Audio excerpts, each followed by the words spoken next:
Okay, hi, Assalamualaikum everyone. So I'm going to explain to you guys about IESP MARA, which is ITMA Excellence Program. IESP ni is quite famous among KPM students, tapi ramai juga orang tak tahu about KPM, ramai orang tak tahu pasal this type of way. So I'm going to put a poster like laluan umum melanjutkan pengajian through MARA. So here are like the most basic one lah yang macam Mara put in a graph. First of all, my sources is from last year punya posters. So kalau ada pembetulan all, you need to be aware of that lah. I just post it from my experience and what resources I have right now. During SPM, got 9 A's, Alhamdulillah. Initially, if you guys have already read my Twitters and also my Instagram stories, I have shared that initially I planned to go to New Zealand. The JPA Mara. I aimed for it since I was Form 4. But sadly that didn't work, but it was fine. And then I heard about one of ways to study abroad is through KPM. Apa yang I tahu waktu tu is that I masuk KPM, I kena maintain grade 3.9, I kena grad with 3.9, baru I layak untuk ISP Mara untuk I study abroad. So waktu tu I memang dah said, okay, I think this is like a good option for me. So I look at it and then just masuk KPM. To be honest, I kind of like tawakal as well but I do study really hard during SPM. During diploma, I memang study. I try hard to maintain my pointer even though I actually very active in curriculums. I joined a lot of like active club. I also like one of the SRC. Okay, that's another thing. So I want to say about the laluan tu. The laluan is that after you masuk KPM, what you need to do is that you maintain 3.9 kan. Okay, ISP Mara ni adalah sponsorship yang membolehkan you untuk sambung study degree dalam negara ataupun luar negara. So kalau untuk dalam negara, usually 0.8 and above. Band muat 3. Kalau untuk overseas, you memang kena 3.9 and above, and IELTS you kena 6.5.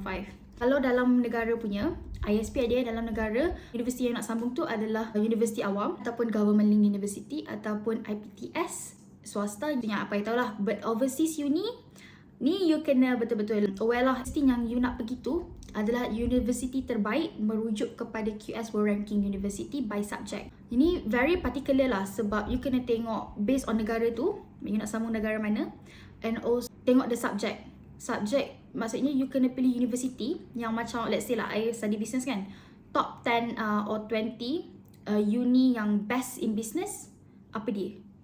This one pun kena like very particular. Mara is very particular about this. Pilihan university dekat overseas ni macam mana pula?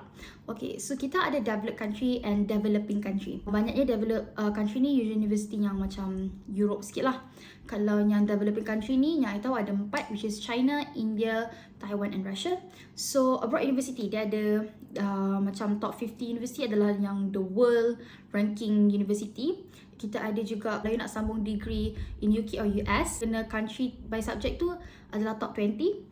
Kalau untuk developed country, top 10. Macam Aussie, New Zealand yang I cakap yang famous ya, top 10. Kalau untuk developing country macam I sebut tadi, 4 country tu adalah top 5. So tu adalah yang basic lah.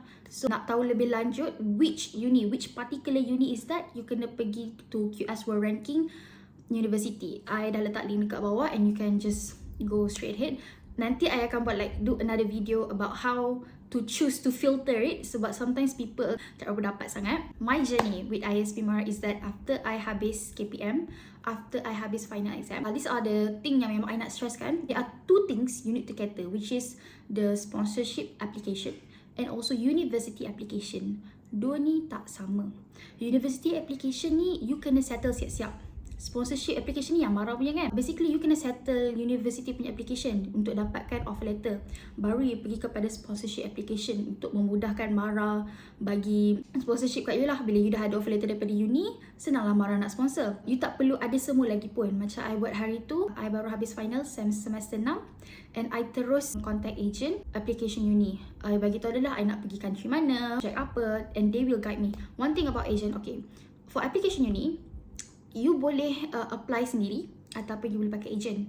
Untuk kita yang baru ni, I would highly suggest you to pakailah agent. And agent tak ada you kena bayar agent pun. Diorang akan dapat profit daripada universiti yang korang berjaya masuk. That is the profit for agent. Agent is like very helpful in giving you guidelines, in also helping you for university application, apa semua tu lah.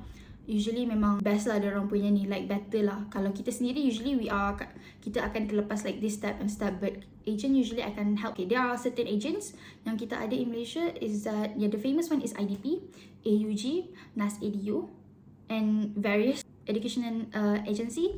So far yang I tahu, I pakai AUG because my college is very familiar with AUG punya orang. So I pakai AUG and I contact him, I tell him about which university I want to go, what subject I'm going. And also, okay, one thing is that you punya agent, dia tak akan tahu pasal Mara punya sponsorship. Okay, technically, you memang nak study abroad. Tapi you tahu Mara punya requirement, you punya sponsorship requirement, orang yang bayar you nak study overseas ni adalah Mara. Mara ada requirement dia. So you need to tell your agent what is Mara requirement. You kena bagi tahu dia, oh Mara dia nak top uni je. Sebab kadang agent ni dia akan suggest kat you university yang dia dah pernah hantar budak tu pergi universiti tu, faham tak? Sebab lagi senang. You need to think lah sebab Mara yang nak sponsorship you. So you have to explain to them so that they understand. And then bila you dah explain, you dah apply apa semua tu. For application pula, waktu tu I pakai the latest subject I have. I punya total CGPA yang I ada every semester tu. And then IELTS, I tak bagi lagi. So technically you just apply je apa yang you ada. And I dapat conditional letter after few weeks I think, paling cepat few weeks lah. Waktu tu initially because I target New Zealand, so memang I just apply for New Zealand or Australia kan. Tapi New Zealand and Australia lambat sikit dia orang bagi offer letter tu because dia orang punya kemasukan adalah pada bulan Januari. Maksudnya kan I habis I punya semester 6 tu bulan Jun kan. So habis bulan Jun kiranya I ada like 6 months macam tu if I want to pursue my degree. So I waktu tu macam relate dulu kan. So ISP Mara ni dia dibuka pada bulan April, Julai and October tu yang apa yang I tahulah. So waktu ni macam my parents waktu tu kan baru habis pandemic. So mak I kejarkan I untuk masuk bulan Julai intake. So after tu I ingat I macam nak relax lah kalau I nak masuk New Zealand ataupun Australia. It would be better for me to masuk intake October, betul tak? Tapi sebab waktu tu my parents kinda push me, so I need to masuk di Julai punya intake. Kalau Julai punya intake, the fastest one is the UK punya university lah. Sebab UK punya university undergraduate punya kemasukan adalah pada bulan September. Setiap tahun September. Waktu tu it's kinda rush sebab pilih-pilih uni tu, I tersalah tengok ranking uni. This is big mistake lah sebab Mara tak accept my university, so they ask me to choose another university. So waktu ni dah jadi kelam kabut sebab I tak sempat. Waktu tu UCAS dah tutup, so I boleh apply university yang ada direct bill je. So I ask my agent, he helped me a lot, Mr. Spencer helped me a lot regarding my university application. Orang just dapat lah, Alhamdulillah dapat juga the within 20 punya top ranking tu. So I dapat University of Strathclyde in Scotland, Glasgow, UK. So waktu tu I dah dapat offer letter kan. Offer letter ni satu benda. And then waktu tu counselor dia akan masukkan you in one group. Budak ISP Mara ni dia akan brief you lah about ISP Mara and all. Tapi I would highly suggest you to do your own research first. Tengok Mara punya site and all that. Tanya daripada seniors. I rasa banyak juga sharing on TikTok and all that. So go ahead, ask them. Cari dulu, tanya about ISP Mara and all. So after portal dah buka, usually counselor akan brief and dia akan bagi tahu portal akan buka. So you need to masukkan all the detail. And also you kena bagi tahu lah universiti mana you nak masuk. And you kena kepilkan sekali punya offer letter untuk senang dapat. Usually before portal buka, you ada masa lah untuk apply. Tapi kalau boleh, kalau you memang target untuk UK and you masuk intake Julai, do apply university application tu siap-siap awal-awal. Kalau you nak masuk UK lah untuk bulan September, intake Julai. Tapi kalau you target Australia ataupun New Zealand or any other countries and kemasukan dia adalah pada bulan January, then you can relax dulu. You boleh apply mana-mana uni dulu. Sebab you punya intake ISP Mara adalah pada bulan Oktober, yang sesuai untuk tu lah. So usually Julai ni memang untuk budak-budak UK je. Okay, so bila you dah habis isi portal, akan ada interview. Okay, interview ISP Mara ni, based on my experience, it's not that hard. Dia tak ada soalan pelik-pelik tu, tak ada. Tapi ada juga yang I dengar, ada juga soalan pelik-pelik tu. So nasib lah you dapat interview yang mana. But most of the questions bearable lah for me. You nak tengok je uni macam mana. And mostly lepas. Alhamdulillah, mostly yang pergi interview Mara lepas. Sebab dia punya main requirement is that you need to rate with 3.9 tu je, and IELTS 6.5. Basically you akan lepas je lah. Tapi sekarang sebab maybe I rasa ISP akan naik demand, so mungkin akan ada persaingan, mungkin Mara akan lagi tapis, we don't know that. Tapi just jual lah diri tu waktu interview tu. So aside from that, I cakap I apply university punya application tu, you need to start working on IELTS as well. Sebab dalam isi portal tu, you kena masukkan you punya offer letter and also IELTS result. So kalau boleh, IELTS result tu make sure you buat sebelum isi portal, okay? So that tak kacau. Dia Mara bagi je, Mara akan suruh you email Mara after you dapat result. Tapi kalau boleh, kalau nak melajukan lagi proses tu, siap-siaplah awal. Okay, so dapat buat IELTS siap-siap. Band MARA tetapkan adalah 6.5. And to be honest, universities sebenarnya diorang ada certain unis, diorang tak nak tengok pun you punya IELTS. Tapi this is MARA requirement, dia nak 6.5. Usually certain uni diorang nak tengok 5 je kot. Tapi itulah requirement uni. Memanglah you nak masuk uni, tapi yang nak bayar tu MARA. So kena ikut requirement MARA 6.5 for IELTS. Bila you dah habis interview, akan dapatlah MARA akan bagi FA ataupun FS. But before that, you kena process. There are few things yang you need to do is that you need to do the tuberculosis kalau pergi UK. Wajib buat tuberculosis punya test, visa, passport, and settle you punya accommodation sendiri. Accommodation tu pula you boleh tanya agent you macam mana. But also you need to engage lah with university yang nak masuk tu. Tanyalah, masuklah Malaysia Society dekat dalam uni tu. Tanya macam nak cari accom. Is it better to live inside uni ke outside uni ke? Which one more convenient and all that. So you dah kena buat punya own research. Okay, for bayaran tu, one thing yang benda yang memang I nak stresskan is that even though ISP MARA rated for B40 and N40, sadly I hate to say this, but there are a lot of additional costs before nak fly. Like seriously, macam okay, I kena bayar tuberculosis, visa, passport and accommodation. Most of it MARA akan bayar balik. Sebab I kena dahulukan dulu tau duit ni. MARA tak bagi awal-awal. Macam I kena dahulukan duit untuk passport, untuk visa, tuberculosis. I tak rasa MARA bayar balik. I think so. Accommodation MARA bagi balik. Tapi basically you kena dahulukan dulu duit you before you fly. You kena settle all this before MARA bagi duit tu. Faham tak? So macam visa ni included with insurance. So insurance ni kali dengan berapa tahun you duduk overseas. Macam ini I cakap based on my experience pergi UK. So UK dia punya visa murah je, tapi dia punya insurance tu yang mahal sebab kali 3 kan. So I ingat lagi waktu visa I bayar tu adalah around 11,000 lebih Malaysia. 11,000 lebih. And the visa punya harga ni dia ikut USD tau. So waktu I bayar in RM lah, tapi dia ikut USD basically visa punya ni. Also for passport, I kena renew passport, buat sendiri. Kalau you student, you kena tunjuk you punya offer letter, you akan dapat harga 100 je for passport punya renew. Tuberculosis memang, tuberculosis pula sebab yang ni UK punya government yang arahkan untuk students, untuk budak yang nak study overseas, you need tuberculosis. Nak buat tuberculosis ni pun dekat certain center yang bertauliah sahaja. So make sure you tengok betul-betul tempat bertauliah untuk tuberculosis ni yang ikut UK punya government ni dekat mana. Ada certain places je dekat Malaysia, dekat KL, tak silap kat KL dengan Penang. Dua ni je. So usually kalau kat KL belah Gleneagles or something. Kat Penang I buat dekat, I tak ingat I buat kat mana, tapi I buat kat Penang.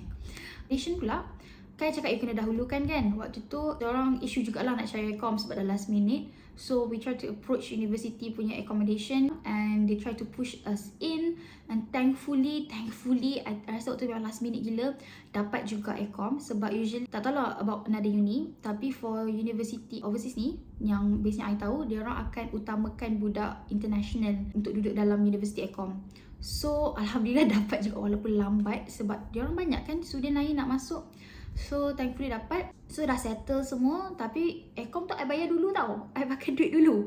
So banyak additional money yang perlu lah. So I rasa habis dalam 13k macam tu for this whole punya tuberculosis, visa, passport semua ni lah. Around like 13,000 macam tu. MARA tak bagi lagi duit tau.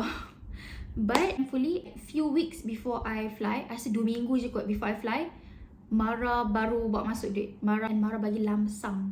MARA bagi untuk 6 bulan pertama. Kayaknya I fly tu bulan Oktober, lambat sikit lah. My uni dah start September online. So I start online dulu. September, Oktober tu I dah fly. Sampai Februari lah kiranya. After Februari baru MARA bawa masuk duit bulan-bulan. So for UK, for countryside 800. For another university tak saya 800. London sahaja 1028 if I'm not mistaken. So tu je yang I tahu about allowance pun kan I cakap dapat awal-awal tu lump sum banyak kan. So waktu ni lah memang you kena susun lah you punya financial tu macam mana. You kena buat budget siap-siap, buat ni apa benda you nak kena bayar balik. Dah bayar banyak tu kan, tuberculosis, visa, passport semua tu bayar balik. Akak ada lebih ni usually yang tu adalah duit elang penempatan, aside with your elang bulan-bulan. Akak ada elang penempatan. Elang penempatan ni pun MARA bagi actually quite a lot sebab to help you settle down in UK. tu you kena bayar duit deposit bulan lah apa semua. So Mara bagi lebih, so you don't have to actually worry about that lah. Awal-awal tu memang quite secure, akan ada cukup duit. After that Mara will give you money monthly. Tapi one thing that I want to stress is that memang akan ada banyak additional cost. Waktu ni pun I rasa macam kenapa I tak tahu benda ni, kenapa tak ramai orang bagi tahu. Sebab I don't expect for it to cost me this much. Like macam untuk orang yang kalau memang betul-betul B40, untuk orang-orang yang betul-betul tak ada duit, benda ni is gonna be like really troublesome for them. Mana dia nak cari duit, betul tak? So I kebetulan Alhamdulillah ada jalan dia, adalah yang support financially, mampu untuk bagi support awal-awal ni untuk dahulukan duit. Tapi kalau orang yang betul-betul tak ada duit, it's gonna be like really hard. So I would say that just prepare yourself with a lot of money, cari resource betul-betul. That's why I cakap, even so ISP Mara ni bagi peluang untuk study overseas, it's not at a cheap price at all. It have additional costs. Yes, fikir betul-betul dulu. InsyaAllah kalau ada rezeki, kalau Tuhan cakap memang dia nak bagi you fly, InsyaAllah akan ada rezeki untuk you juga. So I'm gonna share another video of macam mana nak tengok ranking university, and also another video regarding my preparation to UK before, to help other students yang nak study UK di September. I'll show you guys my preparation. I help you a little bit. So yeah, that's all from me. I hope this video is gonna help you with ISP Mara. If you have any more questions, you can just ask me down here, and if I'm free, I'm gonna answer it, but just prepare with like delay answer because I'm busy at the current moment. But yeah, so far this is the things about ISP Mara. Oh yeah, okay. Another thing is that, I'm mistaken if it's in Mara requirement, sekarang ada lagi ke tak dalam Mara requirement, is that dia nak budak tu dapat transfer credit. Maksudnya universiti yang pilih tu, you kena dapat transfer credit. I tak ingat sama ada benda ni wajib ataupun tak lagi for this year. Sebab macam waktu I rasa Mara galakkan. Waktu I sebab UK punya uni, diorang jarang bagi transfer credit. UK and US adanya 4 tahun degree, and diorang tak bagi transfer credit. Kalau New Zealand and Australia, mostly diorang bagi. You akan ambil degree for 2 years je. So that's all. Jelah, so you have to think wisely lah, what's your goal. Macam if you nak pergi this one country, ada pro and cons dia. Tak semua universiti bagi transfer credit, so need to look at it lah. Kalau you nak duduk lama, you okay sponsorship dengan Mara ni lama-lama. Oh ya, sponsorship Mara maksudnya it's not a full scholarship tau. Sponsorship Mara ni is that you kena bayar beberapa persen after you finish graduate, and you kena bayar beberapa persen daripada total sponsorship. Macam, and it depends you grad kelas berapa. Macam kelas pertama tak silap I 15%, kelas kedua 20%, and makin bawah makin ni lah. So that's the one yang I know. So basically you still need to pay Mara, faham tak? So cons yang I dapat daripada ISP Mara ni bukanlah nak discourage you guys, tapi to bring the reality to you, is that first there are additional costs yang you akan nampak waktu you apply tu, and then the second one is that you need to pay Mara. Tu je lah. Tapi pros is that you can actually work in UK after. You tak ada terikat janji dengan Mara pun. You just need to pay them back. So tak kira lah lepas tu kalau macam study overseas kan, you nak stay bayar Mara, but you still bayar Mara, so then that's good lah. So untuk orang yang memang nak stay overseas, nak cari opportunity dekat negara luar, highly recommended lah. But you still need to pay Mara either ways. So that's all about ISP Mara, I think. Yeah, so good luck guys. I really hope you guys ada peluang. InsyaAllah kalau you guys think ISP Mara is good for you, then go ahead. But if you think, okay no, I think ISP Mara is too much for me, then macam tu lah. So okay, bye bye.